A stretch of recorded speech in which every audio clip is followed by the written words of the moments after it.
welcome to A Course in Miracles in Practice. We're so pleased you're here to delve into the practical application of the Course. Think of this as a guided journey, a step-by-step exploration of one of the most powerful spiritual texts out there. We've heard from some of you recently sharing thoughts about the current economic climate. Yeah, and how it's impacting families, personal well-being.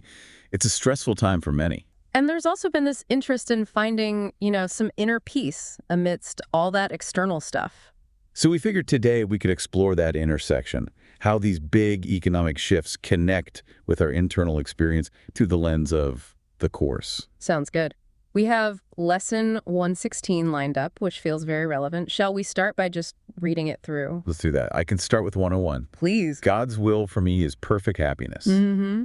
God's will is perfect happiness for me, and I can suffer, but from the belief there is another will apart from his. Okay. And then I share God's will for happiness for me. Right. I share my Father's will for me, his Son. What he has given me is all I want. What he has given me is all there is. And the practice part, on the hour. God's will for me is perfect happiness. And on the half hour. I share God's will for happiness for me. So, Yeah. taking that in, what really jumps out, I think, is that very clear statement right at the start. Perfect happiness is God's will.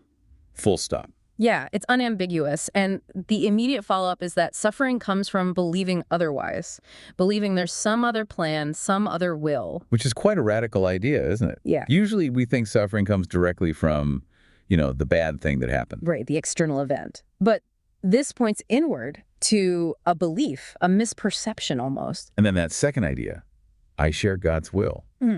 It connects us to it.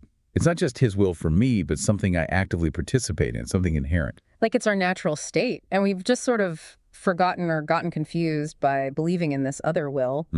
Perhaps. It makes you wonder about all the things we chase externally, thinking they'll bring happiness, if the Course is saying happiness is already the foundational will. That leads us very nicely into the question we received, actually. It touches on exactly this tension. Do you have it there? I do. It reads, I cannot find a job and I feel guilty for being a burden to my family. My anxiety about money is crippling. I know the Course isn't about literally granting a miracle of money, but I do want the perfect happiness God wills for me. Please help. Oh, you can just feel the weight in that, can't you? The stress of job searching, the money anxiety, the guilt. It's a lot. It really is. And it's such a relatable situation right now for so many. That feeling of financial pressure, the worry about providing or, feeling like a burden, it's tough. And the listener gets a key point that the Course isn't primarily about asking for, say, a sudden job offer to appear out of thin air. Right. It's more about shifting the internal experience, the relationship with the problem. So Right. How does Lesson 116 speak to this specific situation? Well, starting with that first line again, God's will for me is perfect happiness. If that's the truth, then the crippling anxiety and the guilt, maybe those are the signals of believing in that other will. Exactly. The Course wouldn't ask you to pretend you have a job if you don't, or that finances aren't a concern. The facts are the facts. But the suffering around those facts, the shame, the intense fear, that's where the lesson might offer a different perspective. Maybe the work isn't just sending out resumes, but also looking at those feelings. Yes. Gently challenging them, asking, is this feeling of worthlessness true? If my inherent reality is perfect happiness, as the lesson suggests. So this perfect happiness, it's not about a life with zero problems, is it? It's more like an underlying peace, a state of mind that isn't dependent on whether you got the job today or not. That's how I read it. It's an inner freedom from fear. Recognizing your worth isn't tied to your employment contract or your bank balance. It's about aligning your mind with that deeper reality. The Course talks about love, unity. Which speaks directly to the guilt part.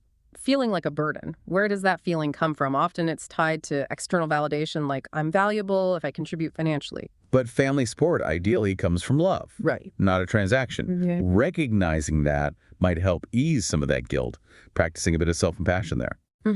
And the anxiety. The Course often frames anxiety as fear projected onto the future, which it calls an illusion. Right. So the anxiety isn't about the present moment of, say, filling out an application. It's about, what if I never find a job? What if we run out of money? Fears of what might happen. So the suggestion might be to bring the focus back to the present.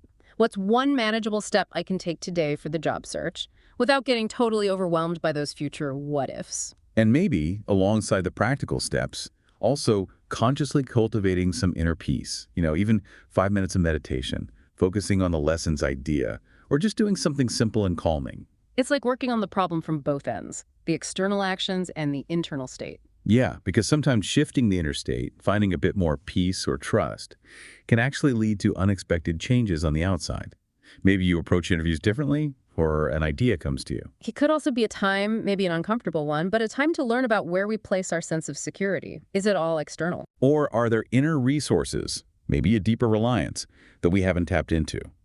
The course often talks about trusting inner guidance. Which can be hard when you feel desperate for a specific outcome, like getting any job right now. It means letting go of controlling exactly how things unfold. Trusting the process, even when it's scary, and maybe even finding small things to be grateful for. It sounds counterintuitive when things are tough. Yeah, like grateful for what? Being unemployed, but maybe grateful for family support or a sunny day or just the breath. Anything to shift the focus slightly from lack to what is present. It helps break the cycle of fear sometimes. Definitely. And it's crucial to remember, as the listener sort of implied, this is a process. Applying these ideas takes patience. You'll still feel anxious sometimes or guilty. Of course. It's not about instantly erasing those feelings, but about gently, consistently shifting your perception, coming back to that core idea of inherent peace and worth. That shift changes the experience, even if the bank balance doesn't change overnight. So wrapping it up, the core message here, especially from Lesson 116 applied to this situation, is that true happiness, that perfect happiness, it's fundamentally an inner state. Right. It's not solely dependent on landing the perfect job or having a certain amount of money. Those things are nice, obviously, but the source of peace, according to the course, lies within. We really hope exploring this offers some, comfort or maybe just a slightly different angle for you and anyone else feeling similar pressures. Thank you for taking this time with us. Yeah, and we really hope you'll carry these powerful affirmations with you. See how they resonate as you move through your day. Absolutely. I woke up to a miracle today.